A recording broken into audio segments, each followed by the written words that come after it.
M. Carter of 6300 West Michigan Avenue, number G as in George 6, Lansing, Michigan 48917. Rex's phone number is area code 517-323-3215.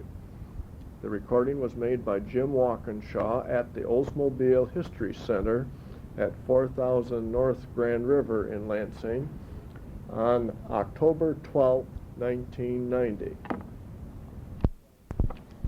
This is tape number 1 of 2 tapes.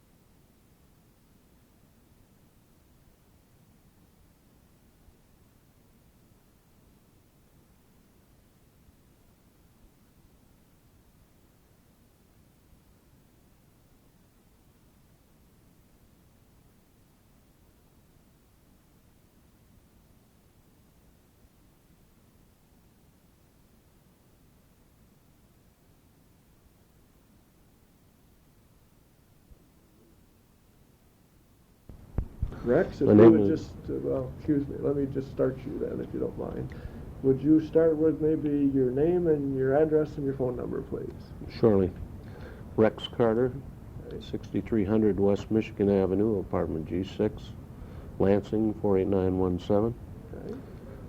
And phone number is 323-3215. All right. Now, if you would just go back to when it was you started and what you were doing and who you were working with and what was going on. Okay, I started at Oldsmobile in June 25, 1941. About 10 days out of high school. Wow. I was 17 years old. I was fortunate that I had won an award in high school, Lansing Central, which no longer exists, which was called an Oldsmobile Award. Oh. And that consisted of a certificate and $25. My mother informed me that I should go to Oldsmobile and thank Sherwood Skinner, that general manager at that time, for the $25, which I didn't exactly agree with her, but I followed my mother's direction and went to building 60 and applied, or went to the receptionist and told her I'd like to see Mr. Skinner. And she said, why? And I told her, and she said, well, she made a call. She said, will you go over and sit down? So I sat there about a half an hour, and you know, when you're 17 years old, half an hour is a long time. You've got a lot of things to do. And I went up to the receptionist. I said, well, I've waited quite a while. I think I better leave. And she said, if you want to see Mr. Skinner, you better wait. So within 15 minutes, he called me up to his office. And he showed me around at that time in his office, and he was some kind of a guy, I'll say that.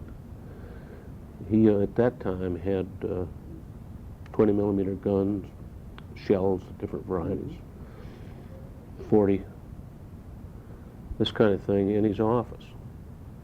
Showed me around. He said, "You're going to be making these things, you know. What do you want to do now, Rex?" And I said, "I want to be an apprentice in a tool room." He said, "We're not taking any apprentices. How would you like to go to GM Tech?" Okay. And I said, "Well, I didn't have the correct course. I took an industrial course in high school." And he said, well as you did in school, you'll do all right at GM Tech." So he called Bud Brandel up to his office, who was then personnel director, introduced me. They called me Murray at that time. Okay. My middle name, Murray. Okay. And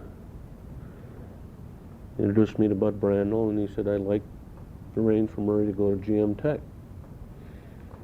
So Mr. Brandel said, "Fine." He just walked out of the office with me and took me down, introduced me to Red Cherry, who at that time was the student coordinator for GMI Yeah. and personnel, and said we'd like to arrange for Murray to go to GM Tech. And Brett Cherry said, what kind of a course do you have in high school? And I said, industrial. And he said, well, you can't go to GM Tech. Uh-oh. And Bud Brandel said, no, Mr. Skinner would like to have Murray go to GM Tech. He said, okay. So he sat me down, and Bud Brandel left the room, and he made out the application and all this sort of thing. And when Bud left the room, Cherry said, you know, you'll never make it. Oh, And, nice guy. yeah. And but then when he got it all done, I said, well, I wondered if I might get a job here this summer so I can save some money to before school starts. Mhm. He said, we'll see what we can do. Well, like I say, 10 days after I was out of high school, I went to work at 75 cents an hour, You okay? and as a tech student, and eventually proved Cherry to be wrong because I was in the honorary scholarship society at GMI Good. before I got out of there. But my first job was in Building 60. As being 17, I couldn't go in the plant Oh, okay. as a worker in the Yeah. plant. Yeah. And it was in a department called Manufacturing Cost Estimating. It's located in Building 60, right outside the office of John Dykstra, Roy Fischel. At that Okay. time, John Dykstra was manufacturing manager, and Roy Fischel was general superintendent Okay. of all manufacturing. Well, where were those guys, Rex? Were they right off the lobby there, or? Yeah, and if you remember 60, they were in the west end. Okay. No, the south. let's see, south end, south end, South of the lobby. You would turn South, left right, as you came in the front right. door. Okay. on the first level. Okay. If you can believe it, the supervisor of the department was Duke Osborne. Oh, I can't believe it. And of course, I was impressed by anybody who was a supervisor, but I later found out, I wondered what in the world he was doing in that activity.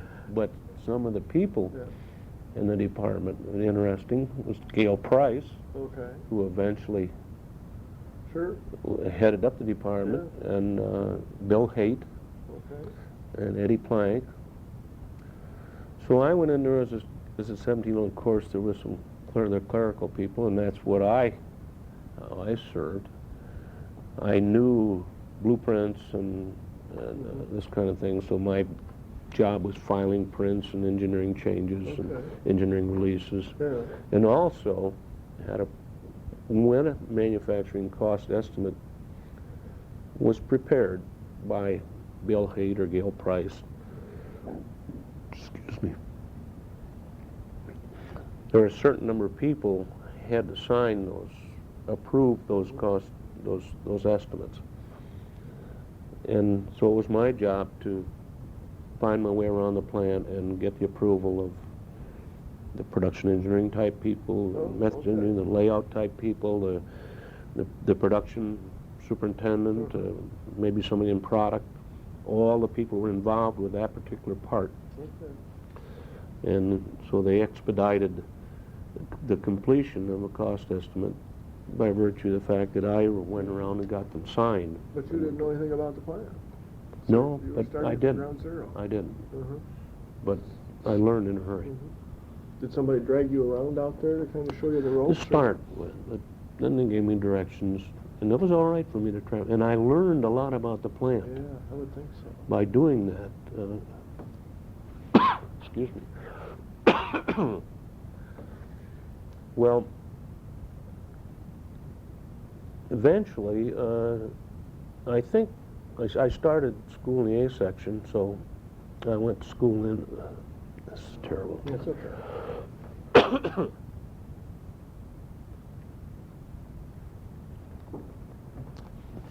I started school in September, but I was still 17 when I came back, so I had to go back to that department. And by then, I was the kind of guy that, even as young as I wanted to do some estimates myself. Okay. So they let me. Oh, really? Yeah, they let me do some Okay. estimates, work in the print Yeah. and write them up, and I got a big kick out of that, but I still went on with the other routine. Sure. And I later learned that I think that department was established because of a coordination report that Gail Price wrote. I really believe that was okay. the basis for that department. Gail Price was, Gail had gone through GLI Tech. also. yeah, and he had written a report, and he was a sharp guy, sharp guy. Well, one of the jobs I also had that summer was making a master organization chart for Oldsmobile. They set up a drawing board right outside John Dykstra's office, and I had to break down each department. The first time I'd ever made an organization chart, and I don't think Oldsmobile had one at that time. We're familiar with the Oh, line, sure, yeah, you know. So I'd have to get each, you know, the comptroller section, the product engineering section, so on, approved and whose names were on there. And I'd have to get John Dykstra to look it over and see if he liked it. And he was quite a guy, John Dykstra, quite an operator. So I also, that's one of the first things I did at Oldsmobile, was make a master organization chart. Now, that must have been a good experience, too. It was. understanding the organization. It was, Yeah. because I learned, you know, the department heads, Sure. staff heads, Sure. and the department heads under them. So that was good. I enjoyed that thing in cost estimating, because not only from the work standpoint, the exposure, but sitting right outside of John Dykstra's office, or Roy Fischel's, or, you know, you heard a lot of things, I imagine, yeah. a lot of language. Was it a little surprising to a young man your age? Yes, I really didn't know what it was all about. Yeah. But then I turned 18 Okay. and got back from school, and I finally could have a job assignment in the plant. And I think the first one, I turned 18 in December of 1941. That's right when the war started. And there was a conversion thing going on. Okay. So my first job was out in building 28 in the engine plant. There really was no one working. Dark and cold and Okay. dirty.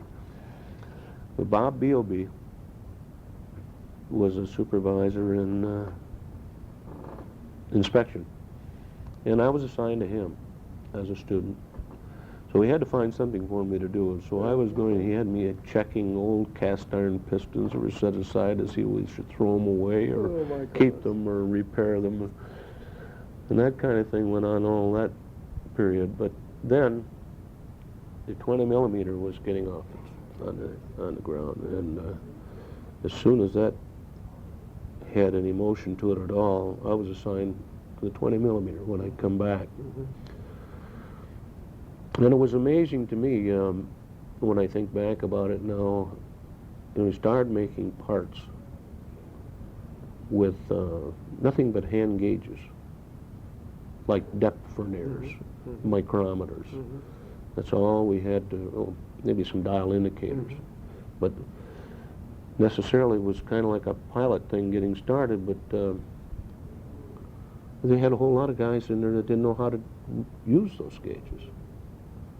You know, as an 18-year-old kid, I was surprised because I could read depth verniers, micrometers, and the standard hand gauges to check the parts, the production parts. So, but eventually, you know, the thing all got off the ground, and they had the gauges come in that they wanted to use, and all the proper machinery. But because I could read them within, I was given a job in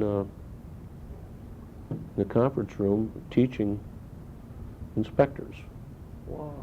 how to read micrometers. A guy 18 years old. That's right, 18. Yeah. As an instructor. Mm-hmm. That's interesting. But I had a background in school. Yeah, apparently your industrial Right. course had done that Right. for you. But trying to recall some of the guys that were involved with that, but that was a very impressive, to me, a very impressive activity. Where was your little classroom? Beg your pardon? Where was the little classroom? Right down in the Up plant? at front in building 36. Oh, okay. About where the engine test used to be in that area. Oh, all right. And we had a couple of classrooms up there. So I spent some time at 12 in my work periods in the inspection activity, and eventually other things came online, you know, like the shells. And in that period, the guys that had background with machining, forgings, or castings, or anything like that, came forward and were recognized for their talents. Just a lot of it on an experience basis. Yeah. Maybe they were a foreman of the rod floor, Yeah. or a foreman of the axle shaft floor, but they knew tools and machines. Yeah. And a lot of those fellas rose rapidly in the organization. Okay. You know, guys like Ray Carter, All is right, an yeah. example. Claude Russell was one that went up there. Lou Church, and of course Roy Fischel, Frank Hager, and Frank Hager Sr.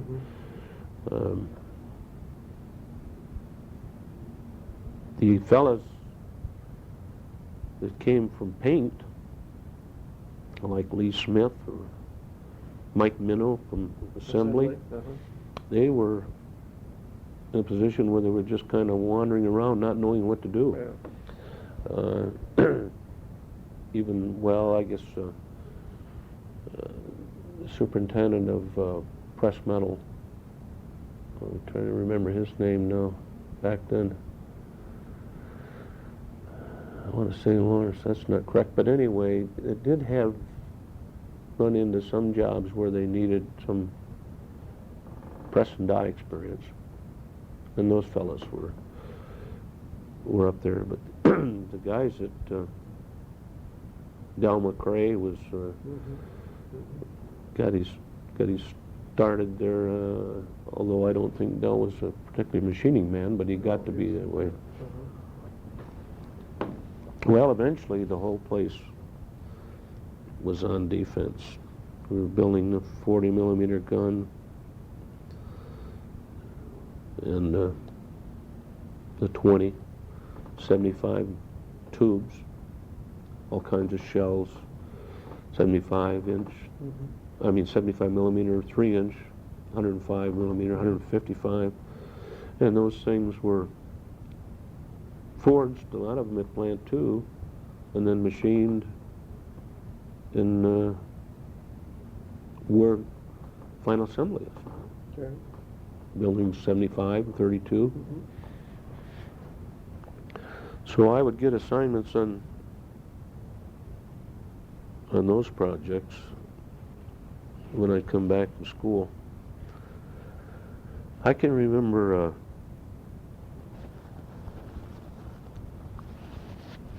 the difference that go out through that plant to get those costs. That's why I'm backing up a little bit now. Okay. Some of those old buildings that existed, I think it was a Building 1. Yeah. You ever hear of Building 1? Yeah. Remember a wooden building that's about where Building 37 is now? The old smokestack and all that. Yeah. And the old assembly line, of course, went down through 19, 16. 16. A, B, C. Yeah, 16. Yeah. And the old axle plant. But that all just lay kind of dead during the war, didn't it? Just lay there. Yes. Like the assembly line, they just Yes. forgot it and there it sat. Just laid dead. There was a lot of activity in 36, 38, 34. 34, there was a 75 millimeter breech ring. There was a breech block in building 75 millimeter breech block in 38, and down in 56 didn't exist then, I don't think. But in the back end of 36, we were making tubes. Oh, big tubes, 75 millimeter? Yes, 75 millimeter tubes. And in 52 and 50 and in those areas over there, we were making shells. But then there was a lot of shell activity in 75 and 32. 32, Yeah. And then in Building 68 was all offices. Oh, it was? Yeah, that was Okay. called Shell Plant 2. Oh. There was a plant layout department in there and some production engineers in there. All right. I worked in there at one time, and my immediate supervisor was Tom Darton. And his boss was Carl Fisher. Okay. And then there was a Dykstra that headed up by Ted. Now, he was a different Dykstra than the one that was in Building He's a brother of John. Okay. Brother of John. There were three of them. There was Ted Dykstra that came out of the forging activity. Okay. And then, of course, John. And then there was another one in product. What was Okay. I've never seen the name of some. Jim. Jim, Okay. I think. Jim Dykstra in product. They were all brothers? Mm-hmm. That's interesting. Yeah. I wonder how they all got to Oldsmobile. You know, I don't really know. I really don't know because they were there. Yeah. When I got there, I never heard the background. Yeah. I remember. And of course, for Plant 2, there was a lot of activities. World War II were still in that, forging shells and gun parts and aircraft parts. I didn't work over there at that time, and I didn't know anything about forging except for one little course we had at GMI. But Yeah. one of the assignments I had, they called me back from school early one month to take over a job of writing a training manual for forging supervisors. Well, that's interesting. John Sight had been writing it. He was going in the Navy. Oh. I think John is now one of Bob Cook's partners. Oh, in the dealership down there? I think so. Oh, that's I interesting. think so. They were in school together. Yeah. But eventually, I had many assignments, and we came back trying to recall some of the people that we worked with back then. Some pretty darn good mechanics. Another assignment that I had, whether it makes a difference or not, was at working for Guy Hudson. Did you ever know Guy Hudson? Great instructor, teacher.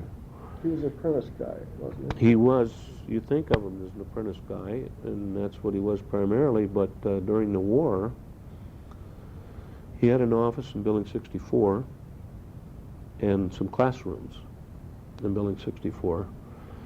And a lot of the people that were in those days assigned to jobs in production engineering or plant layout or or even inspection or whatever needed training in mathematics. Okay. And so I was called back at one time and assigned as an instructor working for Guy Hudson, teaching blueprint reading, some phases of mathematics, trigonometry, Okay. machinery handbook, Yeah. had courses Okay. like that. So we were in a position there, we'd been building cars, I guess, for a long time, and people were mechanics, but they didn't have the technical skills or the, Yeah. To back it up. Yeah. Yeah. so then Uncle Sam caught up with me, and Now, did you, when you got sucked into Uncle Sam, had you completed your coursework? No. Or not? no, I had 3 years in at GMI. Okay. I belonged to a fraternity. As a matter of fact, I was president of the fraternity, and it's just a crazy thing to watch every noon you come home from school and there'd be some more greetings. Yeah. We finally got down, we had 2 members. 2 whole people left. And so we had to shut the place down, and I was gone. But no need to talk about my service activity. But we came back. I got concerned when the war was over. I was married and wondered if I'd have a job, and I remember I wanted to go back and finish school. Yeah. So, good enough. There was a strike pending. Yeah. Matter of fact, there was a strike occurring. But Oldsmobile took me on, again, as a student, Yeah. as a senior. And one of the first jobs I had then was working for Harry Monette. Okay. Suggestions then? Yeah. Okay. Came back out of the service, and Joe Cyril had gotten out of the service too. He was been a GMI guy. We were both assigned there, and they had literally hundreds of suggestions stacked up that hadn't even had the first investigation Oh, of my it. God. So that's the job we had, and we just worked. We really tried to get those finalized, as you know, and nowadays you Yeah. Yeah. wouldn't tolerate that. But I was trying to remember some of the other guys in the suggestion department at that time. But that again was good experience because, as you know, with suggestions you have to get out and around and Mhm. deal with different people and different activities. Well, then I got started back in school, the senior year. It was decision-making time. Which way do you want to go? I'd spent some time in methods engineering, and then again with working for Tom Darton. But I decided I wanted to be a production supervisor. Okay. So they assigned me to the axle plant. And at that time, Walt Wallinger was the superintendent. Okay. And Ray Carter was night superintendent. I was probably influenced with going that route because Ray. I thought he had done well, and I liked the activity besides. So each work period, I would come back and I would work in a department, such as steering knuckles or knuckle supports, back in the old axle plant, Building 21, and go in and run machines Okay. from the beginning of the department to the end of the department. And also in those days, the foreman could put you on a machine all day long as a tech student and have free labor. Mm-hmm. Help his efficiency. You're right, right. So I thought, I'd been led to believe that I was going to become a foreman of the steering knuckle line when I got out of GM Tech. Joe Pontek was a foreman in there, and Charlie Mowbray. Those guys are gone. And of course, Pete Hewitt was a general foreman, and John Crucell. So I spent a lot of effort on the steering knuckle floor. Even got to the point where I did some cost studies and quality studies and this kind of thing. And then when I finally got out of school,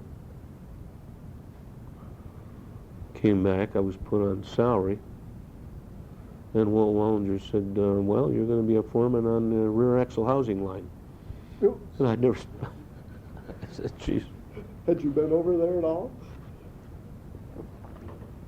Oh my. Okay. And that's quite an experience. I worked, that was in Building 21. Back in those days, the housing assembly was a complete welded thing. Mm-hmm.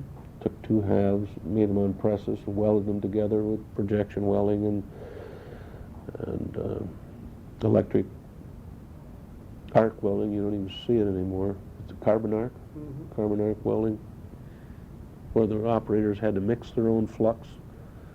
And they were like chemists. If they didn't mix it right, well, It didn't work? they'd have a bad weld. Uh-huh. And the hubs were put on with a butt welder that attracted everybody, an explosion every time you... Did you ever see those things? I remember that area, yeah. When we butt welded Yeah. the hubs on the Yeah. housings. But a lot of welding, a lot of hand arc welding, projection welding. Worked with guys like Fred LaPratt, Pete Helmker, and the Mad Russian, Chellerman, Don Barker. Fred LaPratt's still around. Amos Proctor. I worked opposite Hugo Merrier, and Hugo Merrier is still around. Hugo's 93 years old now. Wow. But he knew his way around that place. Yeah. Okay. So I just kind of socked in there about 4 years. And And it was all in the assembly end of the business, where you were assembling the rear axle houses? no, this was building it. Yeah, making You the know, rear axle houses. Pressing the hubs were made on presses, the halves were made on presses, the covers were made on presses, and then put them together by welding. And you did that all in that single area? Yeah. Yeah.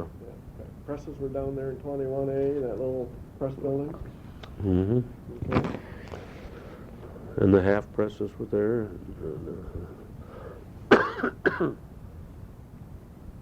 Also in that period, there was a process change to go from the carbon arc welding to submerged arc welding. Okay. And so Walt Wallinger decided that that was going to be my fifth-year project, to follow, debug, and do what I could to get the submerged arc welding off the floor. And I had to do that as still operating as a foreman, Well, but got it done. yeah. Got my fifth-year project in and got my degree. Well, then things start perking up toward the Korean thing. And Walt Wallinger left and went to Ford. And Ray Carter was superintendent at that time. Pete Mitchell at one time.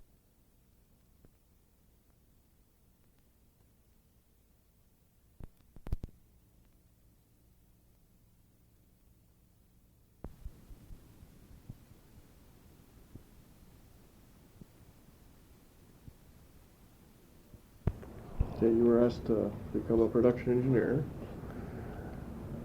And my first job in production engineering was to working with Bill Yates in the engine plant. And having to do with certain lines of the business, whether it was manifold assembly or it was all assembly because it was. And then I dealt some, at that time, with Lou Church. Okay. And I had dealt with Lou Church before, and as a student in defense, always had a lot of respect for the guy. He was a fiery guy, and very knowledgeable, and insisted on a lot of hard work. But I wasn't on that too long, and I don't recall Brian, trying to think of Athey? Yes, down the tool room. But he was a supervisor He was in upstairs then. production engineering at Okay, that time. all right. So the Korean thing started growing and the jet came along. And the engineering aspect of that then was headed up by guys like John Howe, Pete Mitchell, and eventually Frank Hager. Okay.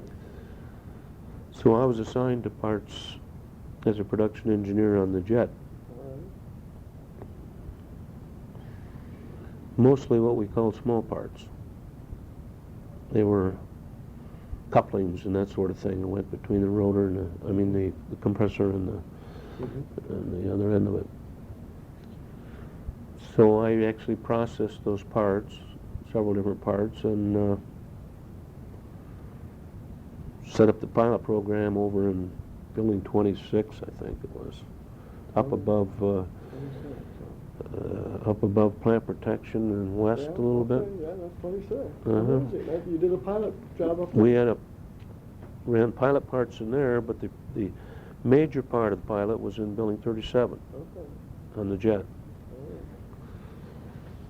So, and Buell Sadler was the general foreman or superintendent of that pilot activity in building 26. So I worked with Buell there, and of course Del McRae, Bob Scott were in that activity. And McRae was heading up the whole thing. Eventually, of course, Plant 3 was erected, and so we had to move and get all our machines installed over there for production operations. So I eventually moved to Plant 3 in production engineering, still reporting to, I worked a lot with Ray Burns at that time, and John Howe and Pete Mitchell. I recall there at Plant 3 at that time there were also service offices, service department, part of the sales group. Yeah. They occupied some of that office space. Unusual group for Plant 3. Well, they eventually moved back to Building 70, but Harold Cutler was our labor relations representative. All right. Yeah. And anyway, one day, Beal Sadler approached me out on the floor and asked me if I would come out as a general foreman of production. I always kind of wanted to get back to production. Mm-hmm. So I told him I'd consider it, and he wanted me to go in and talk to Del McCrae, which I did, and I talked to Del and decided to take the job.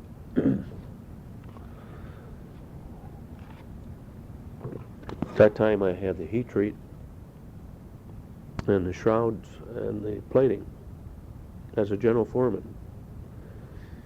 And I had all 3 shifts. And the heat treat was quite an operation, really. What were we heat treating there? Jet blades, jet disc, one of the many parts that had to be heat treated. It went all the way across, occupied the area, what you and I knew as a full crankshaft area. Oh, okay, it was down there. And that end of 302. Mm-hmm. Many, many furnaces, and all the way across that end of the building. Isn't that interesting? Okay. We had Leonard Pohl in there as a foreman, one of my current golfing buddies, and Bill Bliven, and Wayne Trowbridge. And dealt with some of the guys in the lab there that were metallurgists. Just can't recall their names now, but anyway, we had 3 shifts on heat treat. And then we had 2 shifts in the shroud floor, and the shroud was looked like a barrel hoop. Large, thin piece of metal that had to be very precise.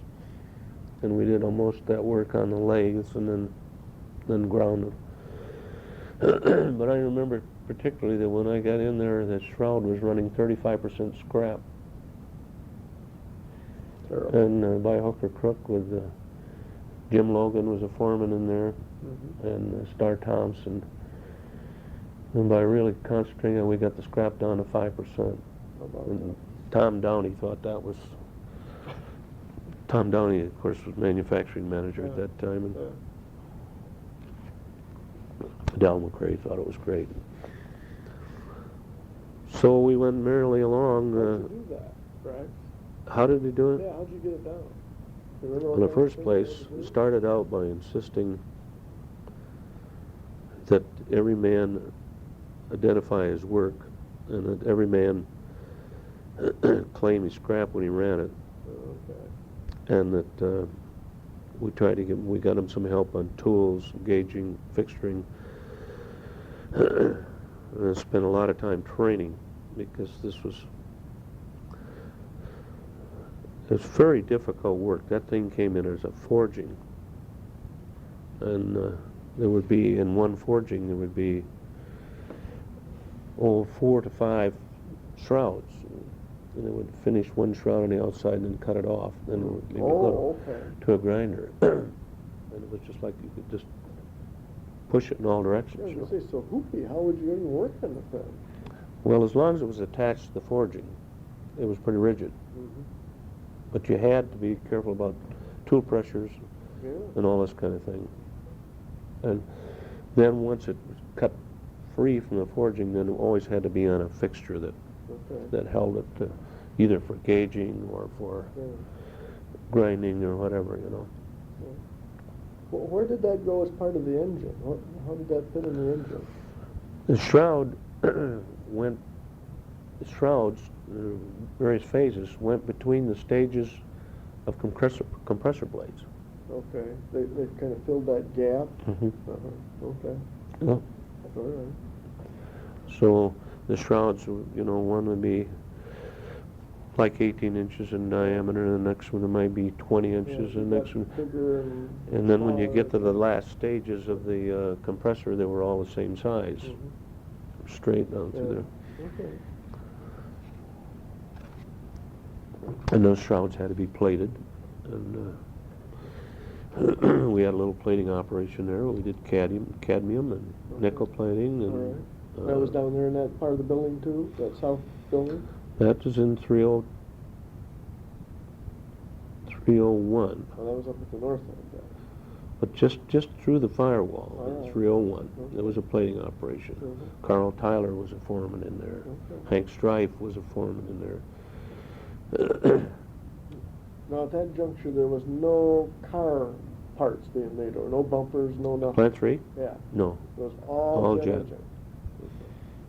engine. A large section of the plant was dedicated to manufacture blades, Okay, this is the grinding and the shaping and the... broaching, Yeah. and polishing, Yeah. and All right. the compressor blades, the turbine blades, all along that train well in building on the east end of 302. There was just a Yeah, big line of broaches. okay. They broached the compressor blades, what we call the fir tree, the stage 1, 2, 3. Okay. Those were stainless.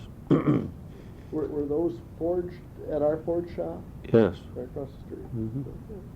Okay. Yep. Matter of fact, Claude Basing remembers some of his days forging those blades over there, Okay. and the mnemonic, the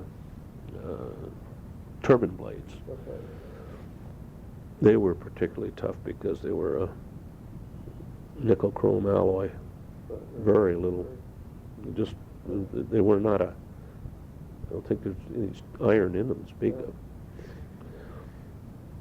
So they had some very unique operations. And then of course, all the parts would flow down to 301, and Bob Scott was the superintendent of the assembly of the jet. And they put all these parts together and then balanced that whole assembly. And I forget what the spec was, but it was very tight. They had it all put together, and they take the whole assembly and put it in a pit vertically and spin it at 9,000 RPM. I had to pass that test. And once in a while, one didn't make it. Did it explode or something? And of course, it was all down below floor level, and it had a heavy steel cover on it, so nobody would get hurt, except Okay. that you'd have to get the engine out of there with a shovel. Yeah. It would just literally Nothing explode. wrong. Yeah. But actually, the operation was very successful. I think the ultimate schedule was about 300 engines a day. And we got to that thing and just ran as smooth as a... Just interesting. But it must have been a whole lot of new ground you had to plow. Oh, we never God. did anything like that. Yeah, that was... How did we get our knowledge base? Well, in the first place, you still had... Now we're coming in after World War II. Yes. And there was a lot of ground plowed in World War II that hadn't been... Yeah. So there were a lot of people that had some unique experience in machining that could carry over into an assembly into the jet thing. But there were things about that we'd never encountered before, about the blades and the compressor disc and all the fancy heat treat, and so I stumbled along, but learned a lot and had some good talent, and I think a lot of the experience carried over from World War II. Can you think of just kind of what I would call the normal kinds of problems you had getting that thing off the ground? Do you remember any of those kinds of things? Oh, yeah. Specifically, Well, I discussed the shroud a little bit. Right. We had, didn't seem to have too much trouble with the plating. By the time I was into that, the heat treated caused a lot of problems because we had furnaces that were not very reliable, and they would break down. But as far as the quality aspect of it, I think I can't recall specific problems in that thing, But it must have been a lot of what I call headaches and all that stuff at the oh, time. brother, well, we had some good talent.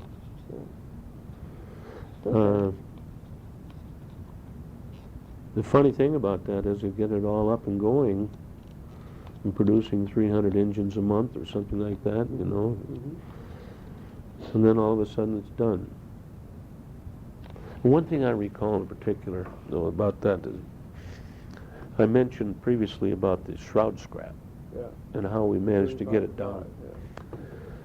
And then I went on vacation for a couple of weeks up at Houghton Lake. While I was gone, we had the transmission fire. Oh, yeah. When I got back, it was a whole new group of people.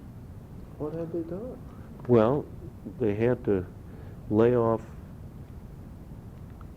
people out of the jet and bring people into the jet from automotive. Oh, because of the shutdown in the plant, and it pushed people around. And of course, the jet people were the new hires, so to speak. Oh. And so those are the ones that had to move. And so here we were with an influx of new people, and the scrap just, and every place skyrocketed. And then that went on for a while until the automotive, the transmission thing started getting straightened out. And then you had to reverse the process again. So that is a struggle when you have to change people like that. That's a touchy operation. Right. Yeah. Well, as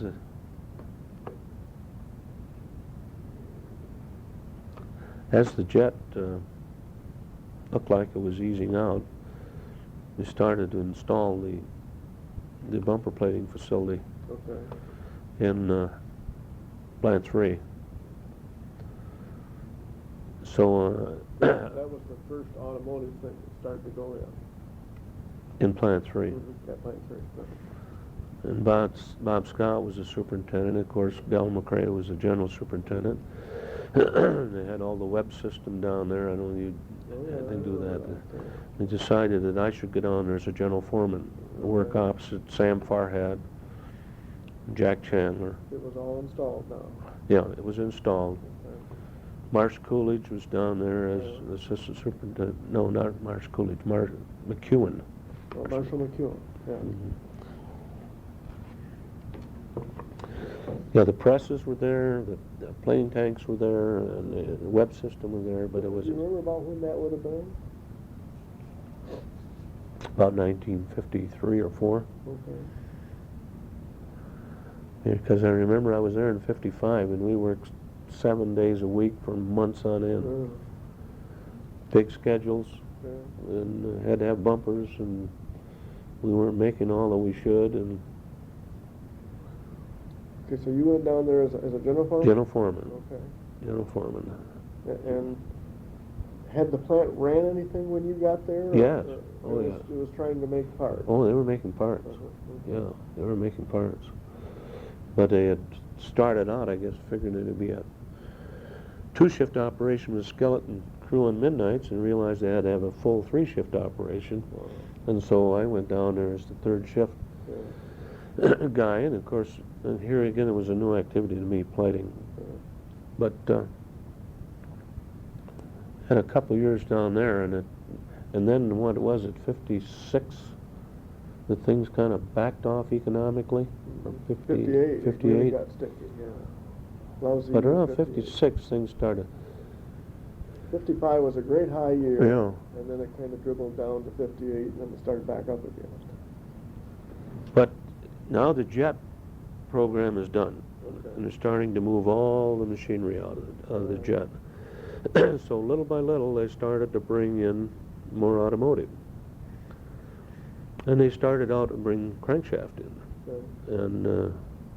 And then Bill Sadler was still up there, and he was assistant superintendent in charge of that. Pat Belgowan had left, going back to the engine plant. So they brought in, and then they brought in the oil pump and water pump. And the next thing they're bringing in was the axle shaft job from the old axle plant. And guys like Pete Helmker, Tom Ray were running that. And then the water pump, oil pump, Harlan Leapart and Kelvin Tombaugh. So about then, I guess Sadler was calling for help, and he talked to McRae, and McRae decided I'd go back up there with Sadler to help get these departments going as they came from Plant 1. So at one time I was general foreman of the oil pump, water pump, both shifts, axle shaft, both shifts, the housing, axle housing line, both shifts. No, we brought the axle housing over there? Mm-hmm. Brought that over there. The old banjo housing, we had that stuff over there. Yeah. That was building 302, just south of the firewall. Presses and all that stuff? Yeah. Yeah, had the half presses. And I think the bearing retainers presses stayed at Plant 1. Okay. I brought the half presses over and made the housings there. And then we brought over the front end assembly, what you would call the knuckle brake assembly. They had that line there. And then they brought the steering knuckle job over from the old axle plant. Well, by this time, the crankshaft was going pretty strongly there, but I didn't have any assignment on a crank. Well, John Crucell came over, Hilding Crucell, and he was a great guy, fine mechanic, the general foreman. He and I worked opposite each other and had all of this activity in there other than the cranks. We also installed the presses in 301 for front lower control arms, control arm assembly. And that was part of our bailiwick. And then about 58, Elmer Cole came over and wanted me to go to the engine plant as an inspection general foreman.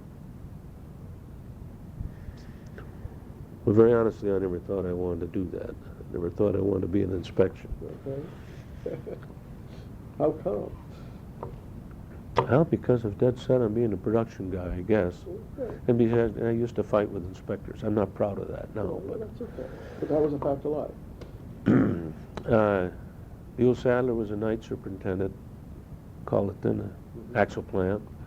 Ray Carter was the superintendent. Ray told me about this request on the part of Elmer Cole, and I said, geez, I don't think I want to be an inspector. And he said, well, if they come after you, you better go, and besides, it's not good for you to be working for me. And so, he was right. And I was tickled to death. I went to the engine plant, worked for Ray Federer. He was assistant superintendent of inspection in the engine plant.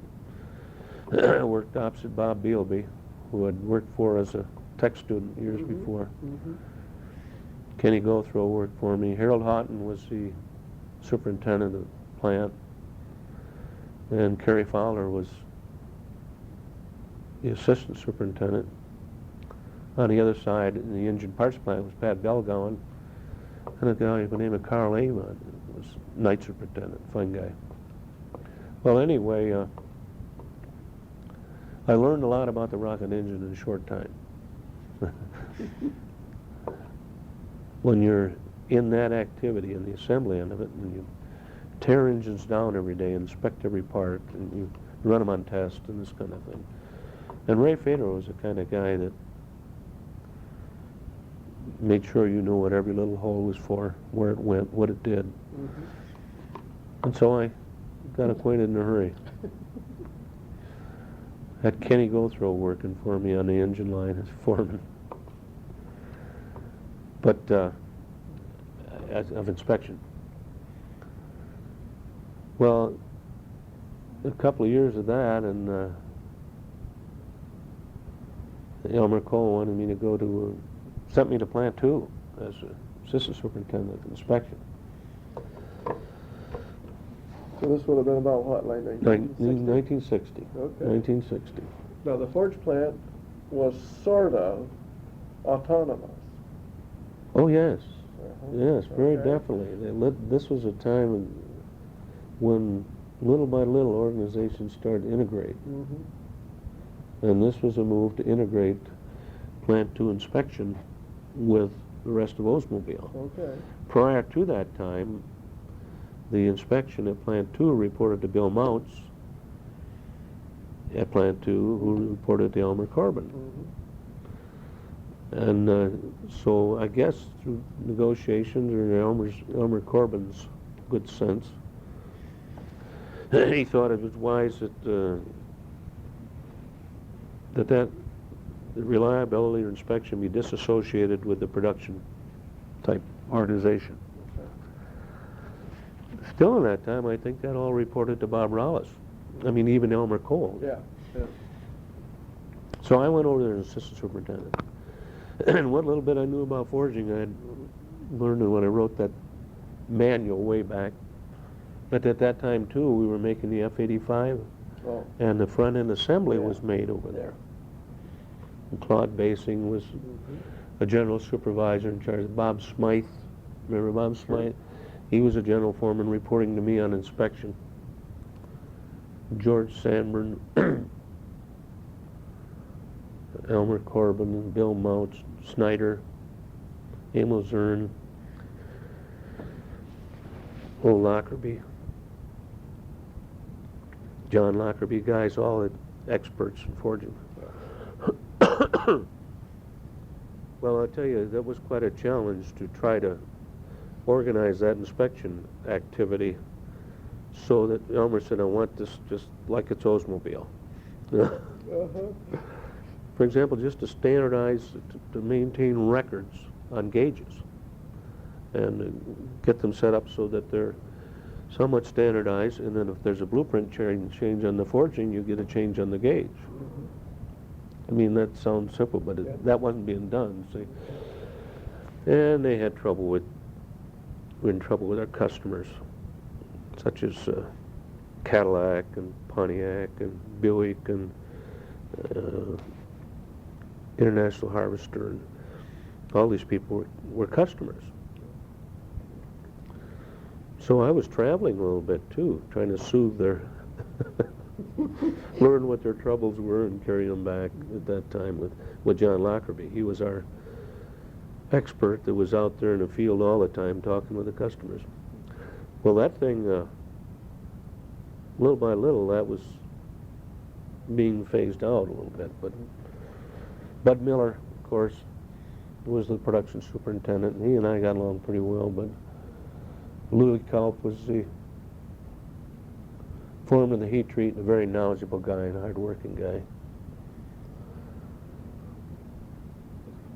When I left there, they promoted Ray Federow to superintendent of inspection final car. So Elmer wanted me to come back to the engine plant as assistant superintendent in charge of inspection engine plant. So they brought Dale Redburn over to take my place at Plant 2. I'm probably skipping a lot about facilities, but anyway, went back to the engine plant and on inspection, and hadn't been there many months. Things were going all right, and Harold Houghton asked me to come up as a night superintendent of the engine plant on production. Okay. And I really wondered about that because I still had family growing up and working nights, kids in junior high. At that time, Kerry Fowler was assistant superintendent reporting to Houghton in the engine plant, and Pat Galgowan was assistant in the engine parts plant. But I decided to take it. The reason I decided to take it because they'd give me a company car. Okay. Back in those days, assistant superintendents on inspection didn't get company cars. One step lower, huh? They were Is the that same level, Same level? eighth level, But they didn't get but they didn't get cars in Isn't that inspection, but they did in production. Okay. And I told Elmer Cole that's the reason I was going. And he didn't like it. But Fact of life. I'd like to think sometimes that maybe I was responsible for the assistants in inspection getting cars. It might have been. Maybe. Yeah. Because sometime later they did. Eventually they all were. Tom Darton was the director of reliability then, and Elmer Cole reported to him. So Tom, he talked to me about it. But anyway, I went up and took this job and thinking I was going on nights. Well, Haunton said, I want you to stay on days for about 4 weeks and get lay of the land on production. And he said, then you can go on the night shift, because Carl Avon was retiring. And when the 4 weeks came up, why, Harold said, I want you to change my mind. I want you to be assistant during the engine plant. Let's send Kerry over to engine parts and put Pat Bell going on nights. That's interesting. Night superintendent. But I wasn't unhappy with that. No. Perfect. This would have been time-wise? About 1962, Okay. 61. Along in there, we were making we started to make that Starfire engine. Remember the one with the blower on it? The, aluminum engine that had the... You're thinking of the little F-85 engine with the jet fire. Yeah, jet fire. The little Jet fire. turbocharged engine. Yeah, turbocharged. So I remember we went on it. When we first built that, and before we put it on the road, we took, we got on an airplane with Bob Truxell and George Drake, and Tom Darton, Charlie Armitage. Oh, there were, I can't remember who all was there, but we flew from here to on a GM plane to Little Rock, and there were a team of engineers driving 4 of these cars on the way to California. To take them desert proving grounds and so on. Yeah. So we picked up the team in Little Rock, Arkansas, and then we drove the cars along with the team to Dallas. Oh, okay. And they were all red cars, if you remember. They were all red. Pretty striking. But that car, you could go down the road at 70 miles an hour and drop down on it and set you right back in your seat. So the Texas Rangers caught up with us. Charlie Armitage, they didn't really know what to do because there were 4 cars and they were all going like blazes. And but they just gave him a warning, so we backed off. That was quite an experience. Was that?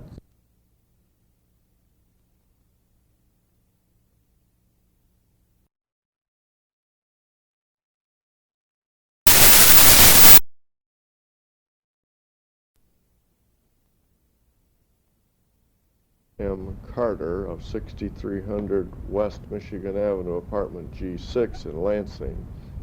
Recording was made by Jim Walkinshaw at the Oldsmobile History Center at 4000 North Grand River on October 12, 1990. This is tape number 2 of 2 tapes.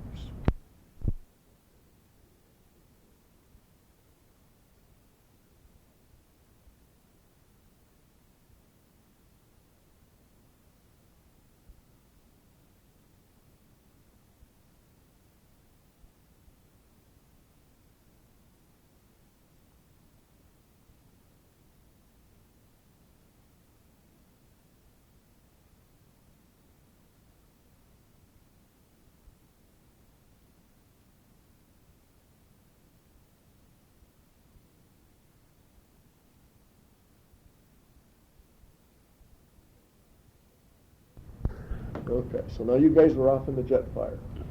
And To tell you the truth, I think it is thing when you come out with something entirely new. I think it probably happened with the tornado. Okay. And then we used to have these drives, every new model run. All right. Of course, you may have been associated with those. I was associated with several of those, where a group of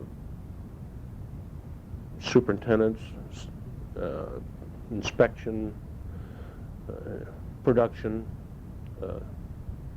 product engineering type people, Fisher body people, would take a group of the new models and drive them up north, you know, for a day or two. Sure. But these were just the new models. Yeah. And that was called an evaluation trip. Yeah.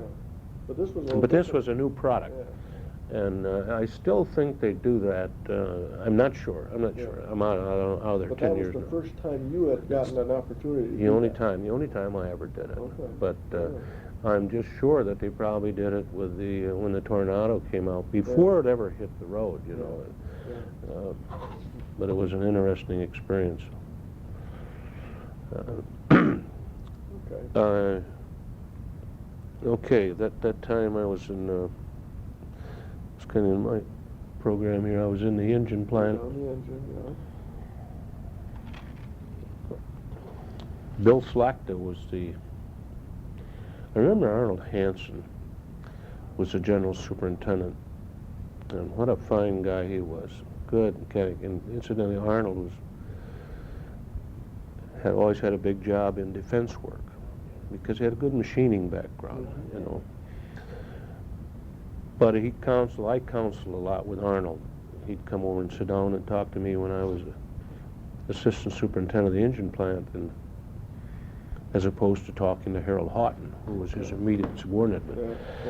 And it was a very terrific shock to me when Arnold died suddenly.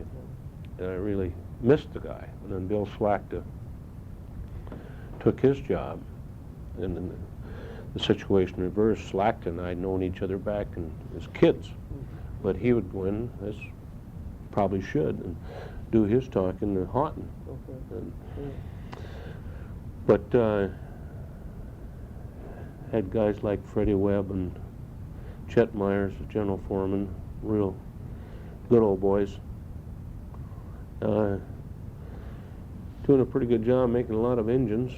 See, Rex, were you guys making the jet fire engine down there? Did you make the jet fire engine in the engine plant? No, Okay. The jet fire engine, as I recall, we assembled it. We bought a short block from Buick. Yes. And then I think also we bought front cover and water pump assembly from Buick. Okay. The cylinder head was made at Plant 3, I believe. Right. And the cylinder head assembly, that was done in the engine plant. Okay. And then you did the actual engine We assembly. assembled the engine and tested it Okay. in the engine plant. And the ones that were turbocharged, you did that top side assembly work there? Yes, Okay. yes. Golly, I remember the days of that F-85 engine, though, and what a difference now in the aluminum engines they have today. I mean, those things leaked all over the place, and, you know, they didn't know how to cast aluminum. Yeah.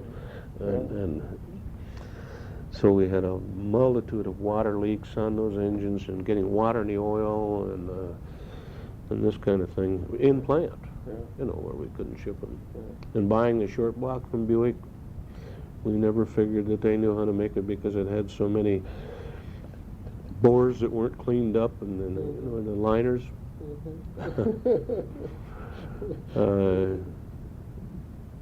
And now I think about the aluminum engine they're making today, and I thought how much smarter we've gotten over the last 20, 30 years, apparently. We also made fuel tanks up there, assembled fuel tanks. Okay. One thing I never forget about the fuel tank department is one of the greatest examples of preventive maintenance I've ever seen. I always thought a lot of preventive maintenance, but assigned a couple of guys up there, like an electrician and a die-tryout man, just to periodically, whether it needed or not, do certain things to the equipment. Mm-hmm. And that thing ran like a charm. Hmm. As opposed to the attitude that prevails so many places, you don't fix it until it's broke. You know. Was that more what was downstairs in the machining center? Yes, yes. That was I'll never forget. How did that, I mean, that's kind of an interesting thing. How did that come to pass upstairs then? I don't know. I think it's just a matter of there being a lot of problems with fuel tank assemblies, leaking and this kind of thing. And if I had to, I really don't know how it came to pass, but if I had to put my finger on any one thing, I'd blame it on the die division. Oh, okay. Guys like Lawrence Ginther Yeah. and his guys that preceded Lawrence. Because in my experience overall, the strongest maintenance organization that there was in Oldsmobile was the die division. Mm-hmm. And it all had to do with the attitude of the top kicks and what's pushed on down to their people. And I compare them to tool division or plant engineering. Yeah. But anyway, that was a darn good example of what can be done in a plant if it's in a little group operations. Well, as I said, Bill Slack was the general superintendent, and one day I was told that I was going to final assembly as superintendent of final car inspection, and I didn't have any choice. So it was a promotion, Yeah. of course, and so I went over there and got to working with guys like Jack McGinn and Dave Odom and Kenny Ricks. Joe Morris, Kenny Ricks, Mm-hmm. and Chris Slackton, and of course Elmer Cole was my boss once again. Oh, yeah. Okay. And that's the time, and that's 1963. And long in there when we started within a year or so, we started the Tornado. Yeah. Started the Yeah. Tornado line and built the first cars and trained everybody, and I thought the thing got off to a pretty good start. Well, that was also the time, wasn't it, Rex, that we were taking all of the cars and putting them on one assembly line? I think. You mean the ABC? Yeah.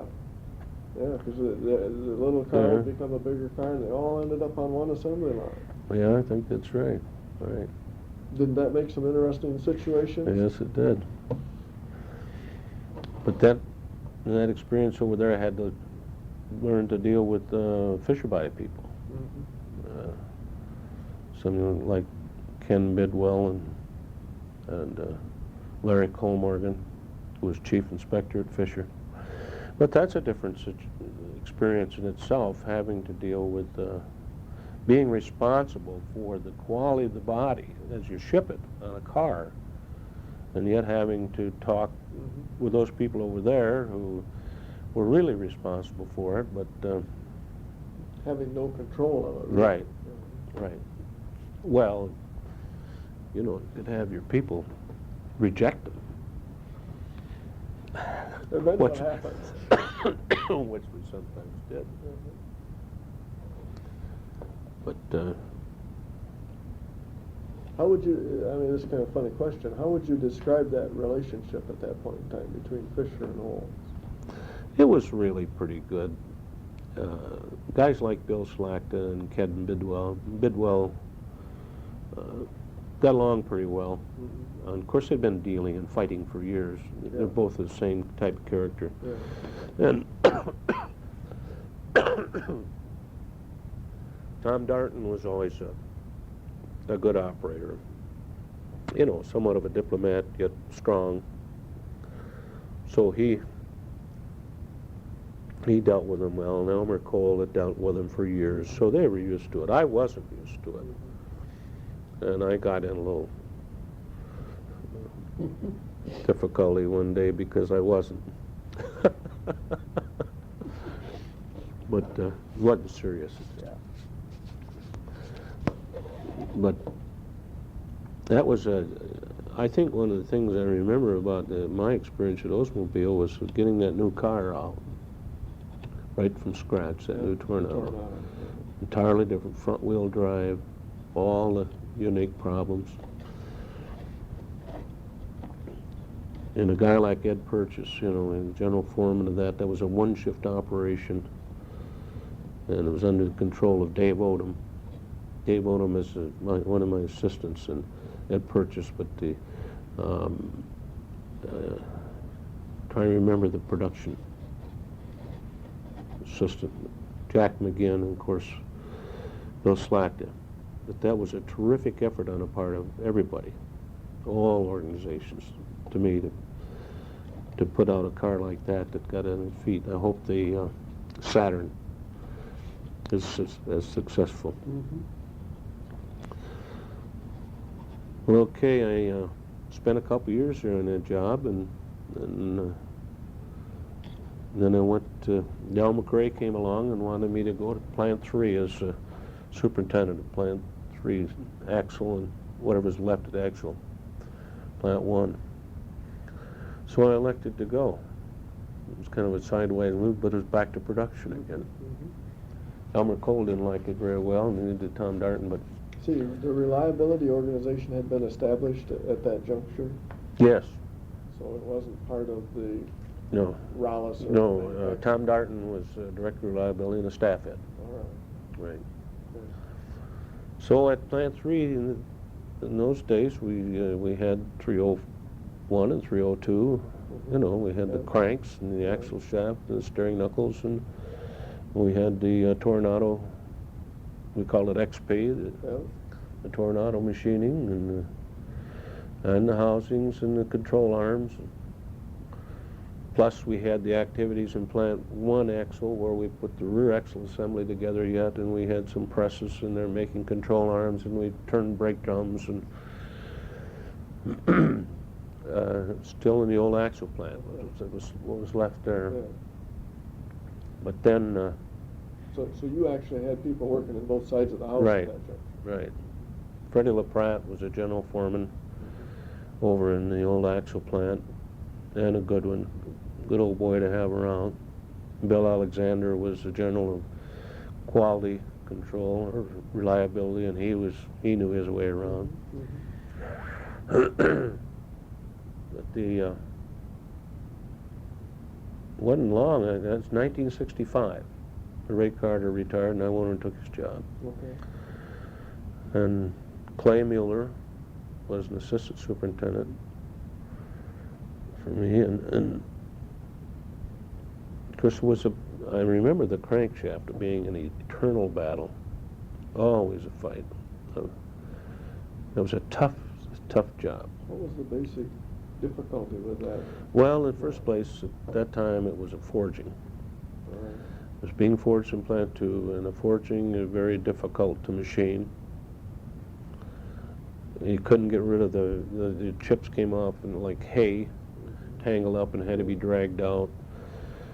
I remember specifically way back then it cost in my budget about $1.75 a crank for tools. And the tools wouldn't last long, and then Plant 2 would goof up, and the cranks wouldn't balance right, or you couldn't balance them, or maybe they'd have some areas that didn't clean up. But eventually we switched to a cast crank, as you know, and the tooling went from $1.75 a crank to something like 45 cents a crank. Amazing. And the chips came off in little pieces and fell down in the trough, washed away, come out and chipped in there. But it seemed like we were always in a crankshaft, always going through a change. Moving machines, or buying new machines, and having to produce a lot of cranks all the time. Well, along with this, we had a good crew in there.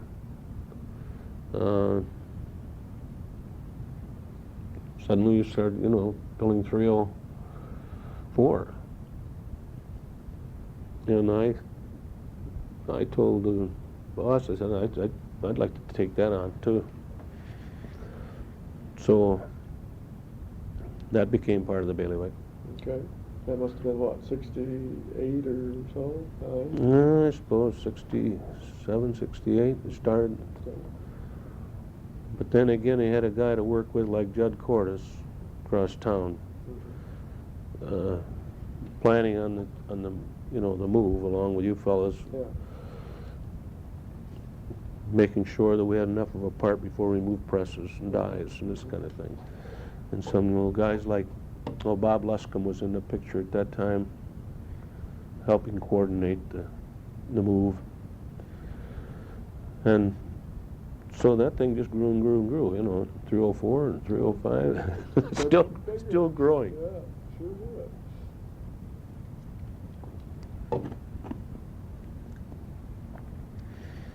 But the battle went on with the axle shaft job. We changed that from a pressed-on bearing to a direct-on bearing. That was a very unique experience.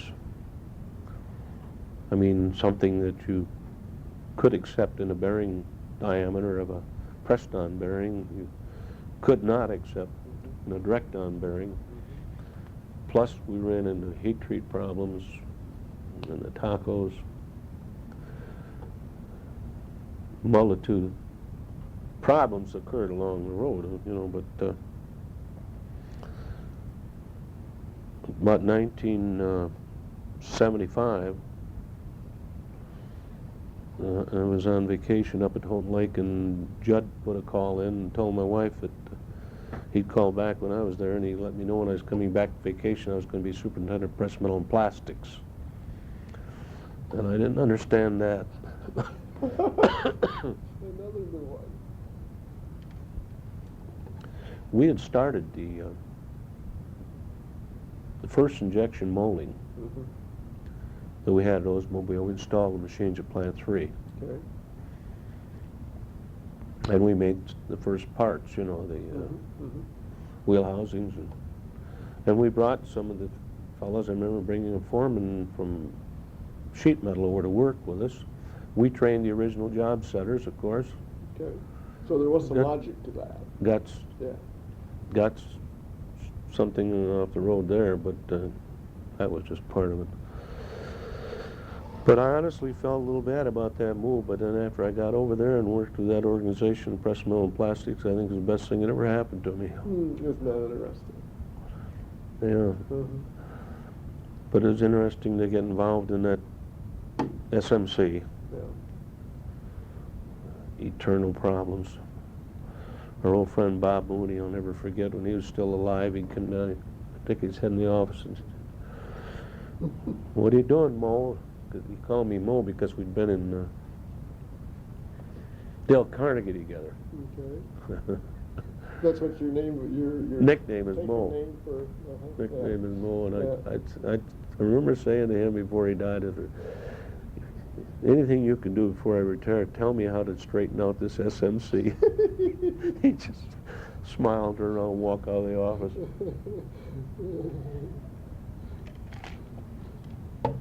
But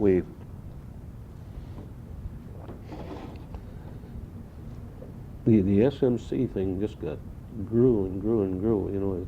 If people smash up a car, they smash up the front end. And they smash up the front end panel, and the grills, and the headlamp doors, and the bumpers. Right.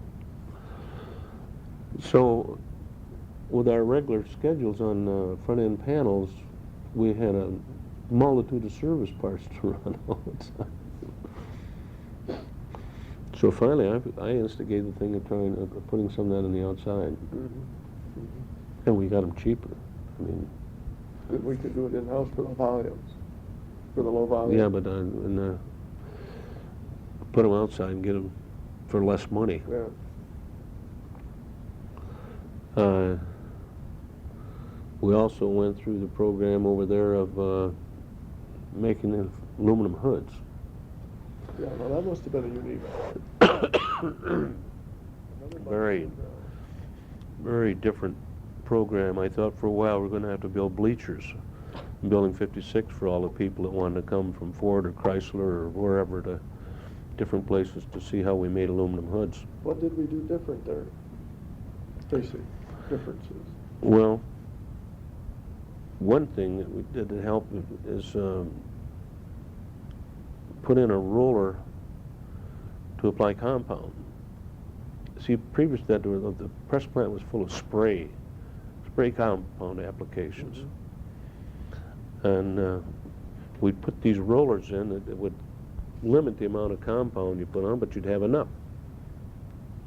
Actually, you know, maybe 10 thousandths of compound was just as good as a 1/4 inch of compound. But just the little air holes you'd have in the dies, you know, to let air out, would make impressions in the aluminum. Oh my God. And then that would show right through paint and everything.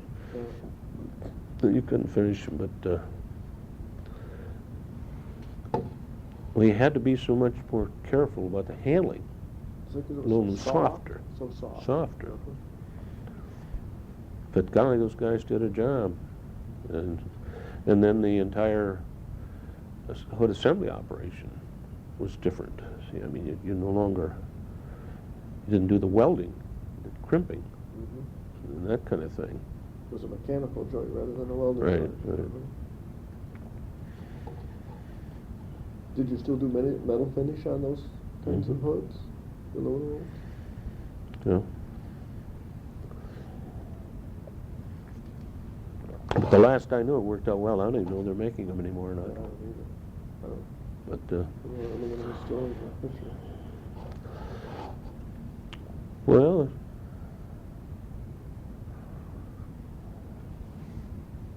I don't know what else to talk about. I've stayed there 5 years, and You left from there? You and retired I from there? retired from there in 1980. Okay. Maybe Rex, look at that period of time that you were there, and did our approach to management change at all from your perspective? Did you see any changes in how you managed the organization? I saw a change, I think, when Don Ackworth came on board. Okay. There was I felt that maybe he brought with him the attitude that we were going to eliminate some of the intermediate supervisors. That This was right after Bob Mooney died, that time he was here then. yeah, because I don't remember that occurring when Bob Mooney was alive. I'm not being critical of Hackworth, necessarily, but would not, you know, it was thinking you wouldn't have any one-on-one situations.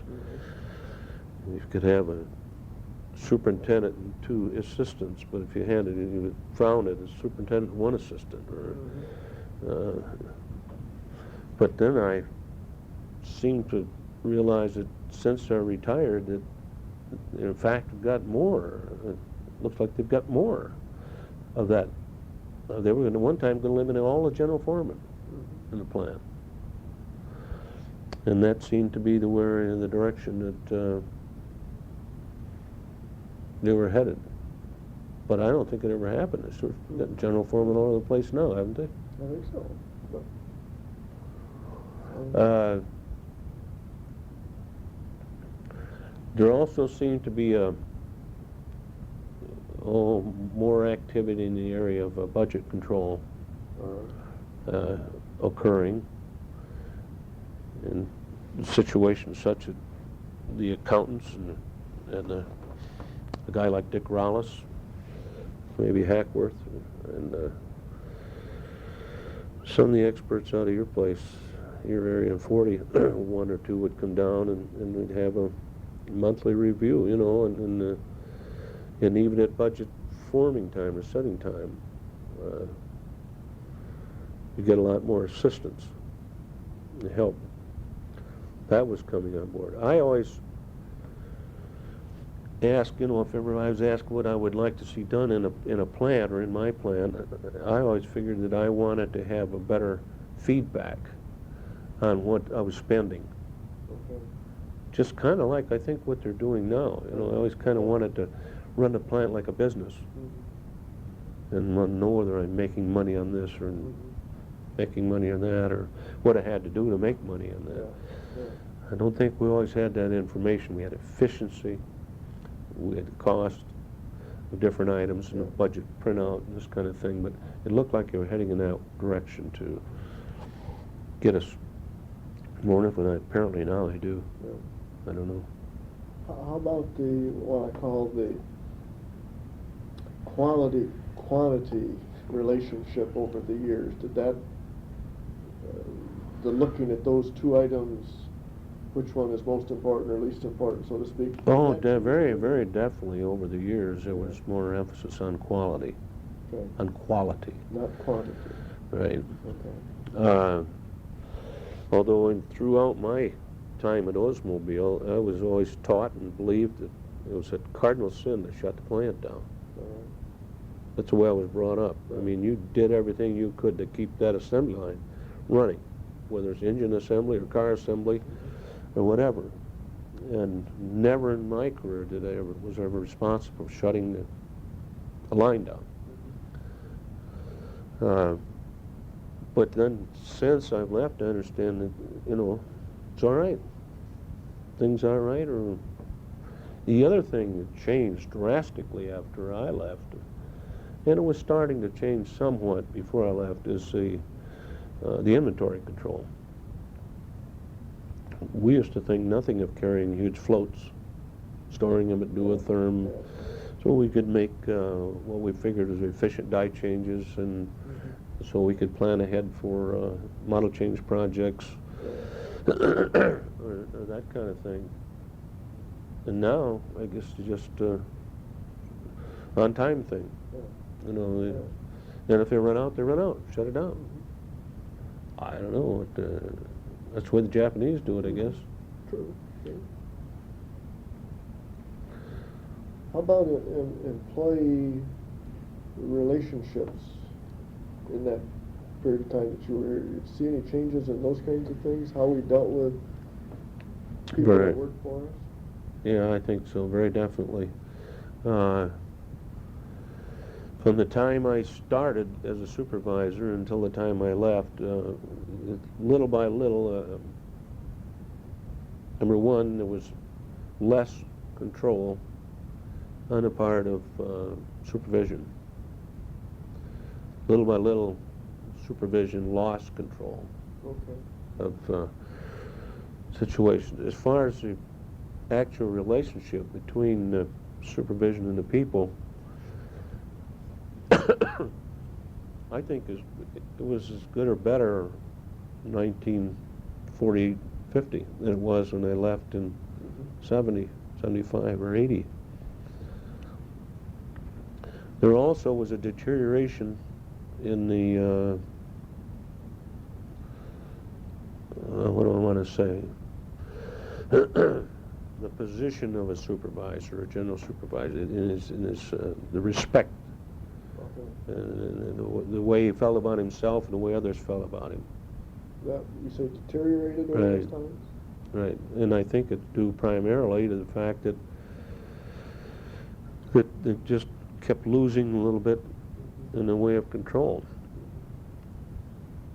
And I don't mean to say that it's to beat somebody over the head. It's just a matter of the contract union just kept pecking away and losing this item and losing that item, and they lost support from both sides. Now, I'm not talking history now, but the things I hear coming out of the plant today are not good as far as that aspect is concerned. How about, did the union itself change over those period of times? I mean, I recognize it kind of nibbled away at things, but did how it viewed the business change from your perspective? Yeah, I think so. You went through different groups in the union, you know, a different chairman Yes. and so on. But I sensed that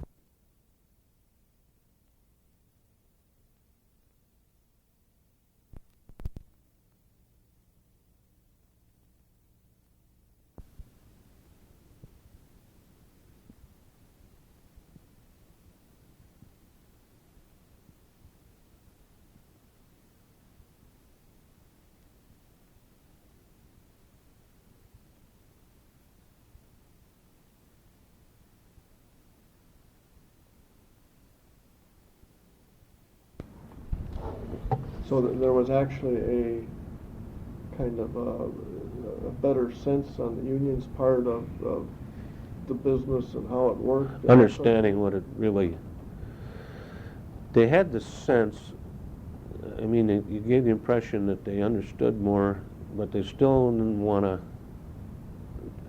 you know, did not really want to give you a lot of cooperation. And I always maintained, and I told the union guys so much, and I generally had a good relationship with most of them, but they spent all their time representing, working for the bad guys. The guys that come in drunk, or the guys that ran scrap, or the guys that didn't come to work, or and the good guys out there didn't really need them, and most of them were good guys. Yeah, it's another case of 5%, 95% sort of thing. Right. But I think that I think they're realizing, I can't talk about today, but I could see a sense, That you a trend where they were beginning to understand more that. start to see that happening by the time you had left. Right. Okay. How about the so-called, quote, QWL things? Had that movement sort of started, or where was that in your continuum? Well, we're doing a lot of talking about it, and I thought the thing was gaining. Okay. You know, quality of work life. Mm-hmm. We were also getting it, just before I left, getting into the corporate quality audits, you know. Okay. That was a new aspect, which I think is all right, Jim, and I think that I really think in my own mind that if you give a person an automobile that's going to start when he wants to start and get him from point A to point B regularly without big problems, that he's going to be a lot happier than a guy that might have a little blemish on a paint someplace or something like that, you know. But the quality of work life, I thought was getting off the ground, and I really believed in that. I don't know how it's. Yeah, appreciate that you've been gone a while. Yeah. But that's something we never talked about back in the 40s. I mean, it was, how come? I mean, But you know something, back then there was a greater spirit. I mean, if you were part of the axle plant by Georgia, you felt good about that, you know, and you, not just as a foreman, but the employees. I remember one time on the housing line I was a foreman of the housing line about 1950, along in there. We made Pontiac and Olds housings going down two parallel lines. Well, Pontiac was going crazy for sales, and Oldsmobile was not doing all that well. So we had to come in on a Saturday and make Pontiac housings, and we had to set up and try to make them as much as we could on two lines, and make the most we could, every piece we could get on Saturday. I was working a night shift, and we were figuring if we got 150 an hour, you know, for that day, we were going to be doing well. I came in and the day shift had run 175 an hour. I think that totaled 1,400 housings. I got my guys together. I said, "You see what these guys did? By God, let's show them." You're 55 men, you know, Yeah. hourly people. Yeah. You never saw guys work like, and you're like, at the end of the day, we had 1,405 housings. Never forget that. Well, then, did that feeling of camaraderie or whatever, did that disappear or something? Did that go away? Well, I come in on Monday and they're not dogging it. Those guys were all pretty good workers, but they didn't put forth the effort out of normal. Well, I'm not thinking of that specific instance, Rex. I'm thinking in terms of a long-term basis. Oh, I You see. mentioned I see that- what you mean. mentioned that was sort of Yeah. a 50s or earlier phenomenon. Yeah. I don't really think so. I can remember situations where we were really in a bind and went on and told the guys, hey, like a group of maintenance men. I remember the hood welder was down there. And George, we had 4 or 5 maintenance guys calling, and we needed hoods badly. And I said, man, if you guys can get that thing going, I'm buying the coffee. If you can get that going in a half an hour. They just broke their necks. In they came. They wanted that cup of coffee. Tickled death that I was going to buy them a cup of coffee, but they could do it. They really wanted to, see. And then there are many other instances where people just seemed like when you really put a challenge out and said, we need this, we really have to have it, or can you do this? And then they do it. They'd feel good about it. Everybody would. Yeah. Well, I think they were still doing that kind of thing, but it's unique. It's not the everyday thing. Yeah. It's a rise to the occasion, so to speak. Right. Yeah. How about now? We talked about a lot of managers over the years, and you worked for a lot of different guys. Who do you suppose was the best boss you ever had? The best boss? Well, I think I'd have to say Judd Cordes. Okay. How come? Well, in the first place, he let me run my own business. But if I needed help, he was there to give it to me. And he understood the business. And he was there to back a guy up, you know, if you needed him. Nice, good guy to deal with all the way around. Hard, you know, you respect him because he knew that he worked hard. But back down the line, you know, I'd have to, one of the guys, I guess the guy that did more for me than anything else was Elmer Cole. Okay. Elmer knew that product like nobody I ever saw. And he was a hard-working guy, and he understood what you had to do to have a quality product. I mean, I don't care whether he's talking about the final car or an engine or an axle or what.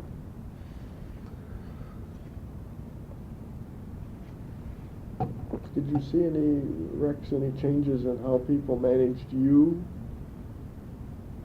during that period of time? Different folks? You mean different management styles? Well, what I'm thinking of is, was there any kind of a trend in how people managed people over that 30, 40 years? Oh, yeah, I think so. Back when I started, there was,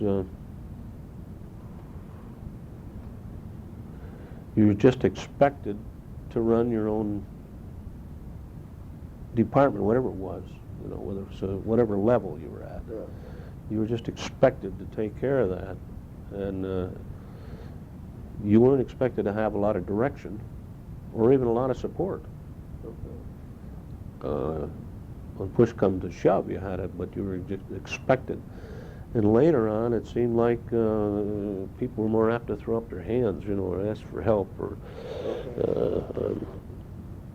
Give up on the problem a little bit. yeah, or blame somebody else, or I don't know how to do this, or somebody won't do this, or. No, I think in the older days, you're expected to whatever your job level was. You were just expected to do it. In the first place, you know, you didn't have all those guys up in Building 40.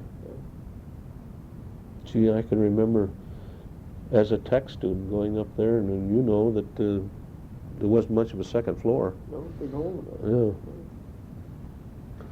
And you could put the whole, you know, the production engineering, machining, and sheet metal, and the die designers, tool designers, and the, oh, it's all right in one corner back there. And you didn't have a production engineer around every corner for the whole axle plant. They had two, you know, Pete Mitchell and John Howe. I don't know. Things got more technical, I guess. Yeah. It surely did. Yeah. Well, you saw a lot of technology changes over those years that happened. So.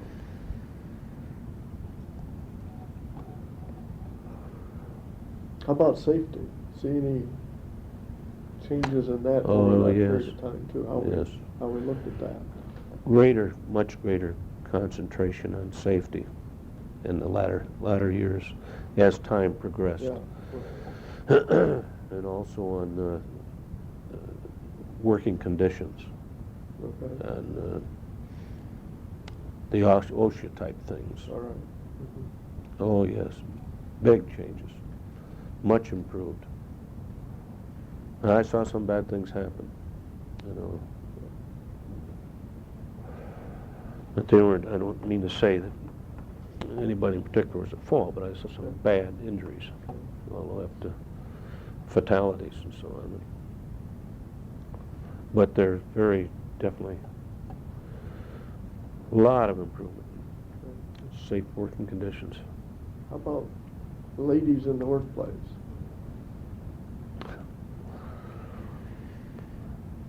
Well, there's of course a lot more of them over the years. There's a large influx of them during the Korean conflict and during the war, World War II. But I don't know, it seemed like some of the old timers were more shop oriented and better workers than some of the new ones. But then, you know, we had an attitude back years ago that there were only certain jobs were women's jobs. And that was recognized, and I thought they understood it, and everybody else did. But then, little by little, that thing came to pass. They're supposed to be capable of doing just about anything. The last I remembered, even when I left Plant 3, we still didn't have a woman working on the crankshop floor. Just too big a hunk of iron. Inspectors, we had some inspectors, but but well, there were a lot more women in there when I left, and I think some real problems were created for some of those women because of the liberalization of the jobs that they wanted. Some of those gals picked up injuries that they'll always have and should never have had. If it weren't for the fact they were forced to put them on something that. Yeah. Now, I don't know what they're doing about that now, but. But you saw that sort of thing happening in your time there, because that was. Another thing I saw was a liberalization of comp situations. Okay. You know, compared to when I started and when I left. I mean, over the years, it appeared that the finger that the state had in the union and comp cases was getting stronger, and there would be more and more people on comp, and that just didn't happen that much years ago. You know, if a guy could get in there and do something, he'd be in there doing something, and we'd have him doing something, but they wanted to stay home. And the other thing, a guy never, years ago, didn't want to be laid off. You know, they'd fight for the right to work or stay on a job. Then that reversed itself and the guys were fighting for the right to be laid off. Isn't that interesting? Well, it's all part of the Changing sub work ethic or something, yeah. part of the sub fund and. Mhm. Yeah. Well, okay. What have I forgotten?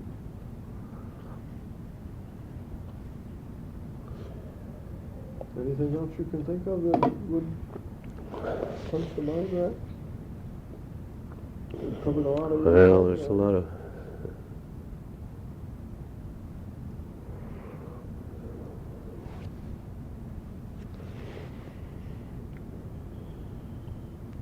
I hope we talked enough about the facilities. I guess we did.